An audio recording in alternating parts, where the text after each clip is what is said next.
Yes, I mean, it's as least as bad as 9/11, if not worse. If you look at 2001, the industry saw about a 30% drop-off in demand from the month before, August 2001 to October 2001. And right now what we're seeing as we go into March and April is something that has dropped off more than that. How quickly do you expect it to rebound? And do you expect it to go back to long-term levels once we do rebound? I mean, the reality is that no one knows. So we're planning very prudently, very conservatively. There is the event itself, and then what is the knock-on effect that the coronavirus fear could have on the economy and the demand that would follow. So, we're going into this as JetBlue with a very strong balance sheet, but we're taking a lot of actions in the short term to preserve our cash and reduce our costs. So is it safe to fly right now for people?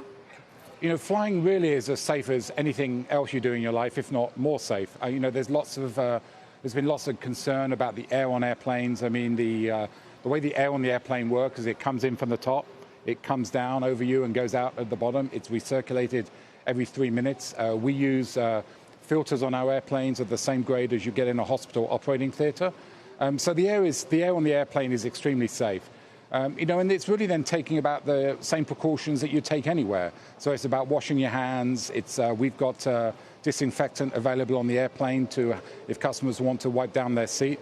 And we've got lots of disinfectant and wipes available in the airport for people. Where is the drop-off in demand most pronounced? Is it because corporations are putting policies and imposing them on their workers, or are individuals just as concerned that they wouldn't be traveling anyway? It's both. We've seen. So first of all, JetBlue doesn't fly to any of the countries that are directly affected by these travel alerts. But nonetheless, we've seen it in the places that we fly. So we've seen companies introduce temporary travel restrictions of some form or the other. We've also seen a lot of people cancel and refund trips. JetBlue was the first airline to come out at the beginning of last week to waive change and cancel fees because we want to be responsive to people's concerns who may want to delay a trip. Wait, so you were the first to do that, but yes. as I saw the announcement, it was for people who book flights February 26th or something on, which right. is new flight bookings. The problem is everyone's already booked their flights and they have to cancel now. So that's how it started, but it has evolved. So now we're also making changes for customers who book flights before if their travel is up to and including the end of April. No change fees. Correct. Change or cancel What's fees. What's the broader approach the industry's taking in terms of mix of capacity cuts and then, just cutting prices right now? And I mean, there was a position before we went into this of the industry being fairly disciplined. Yeah, I mean, again, January, February were really good. We were sort of at the revenue guidance that we had set. We were ahead on the cost side. The operation was strong. We'd had good weather in the Northeast. So this really came around as a dramatic effect from around the 25th of February. So, we were one of the first airlines to announce a cut in capacity. So we reduced our April capacity down by 5%. And also the prices have fallen. For me, the most important thing, though, is to reassure people that flying is safe and as safe as anything else that you do in your life, whether it's going to the restaurant, whether it's going to see a movie, going to the grocery store.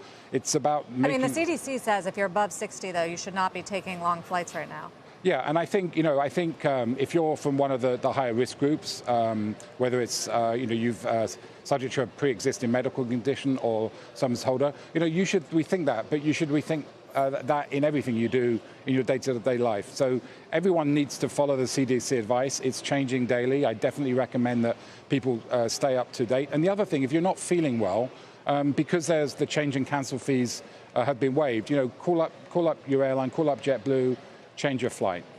Robin, how long would the last couple of weeks' style level of demand have to persist before the future of your company and some of your peers really starts to come into question? Well, I mean, I only want to speak for JetBlue. I mean, we've spent 10 years planning for this. We went through the financial crisis in 2008, 2009. We've, for the last 10 years, managed our company very conservatively. We have a lot of liquidity. We have over $1.2 billion of liquidity. We have a revolver that we haven't drawn on of $550 million. We have a third of our fleet that is unencumbered. So we have a lot of liquidity tools. So even if there's something that lasts for a very long time, JetBlue is very well equipped to cope. Without speaking specifically about rivals, though, I mean, whether we look at Europe or here, right. Do you think it's plausible there'll be consolidation to happen in the year ahead in this industry because of coronavirus-initiated fears?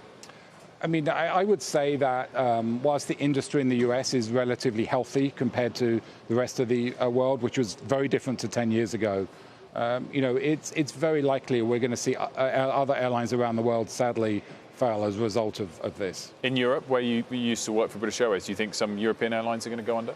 I mean, we've already seen, Flybe in the UK, and they partly blame the coronavirus for that. You look at what's happening in Europe, you look at what's happening in Asia, there's a lot of airlines under extreme stress right now.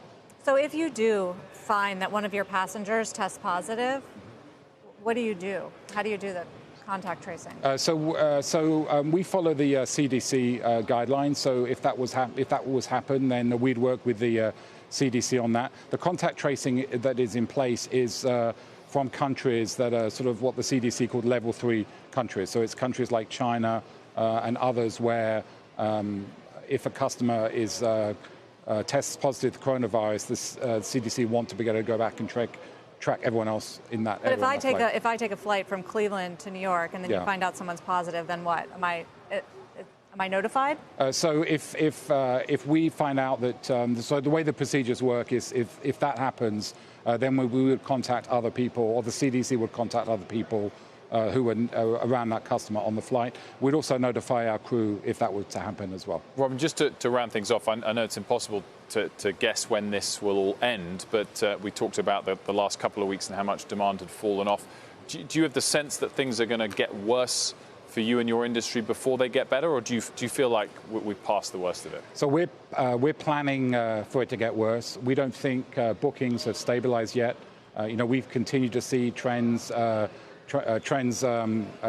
bookings continue to worsen since last week in the near term. So as I said earlier, we're planning very cautiously. I think that this has some period of time to play out. We don't know how long.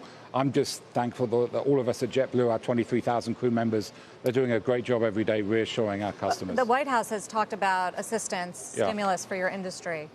Any sense of what that would look like? No, I mean, right now, JetBlue has a strong balance sheet. The U.S. industry is strong.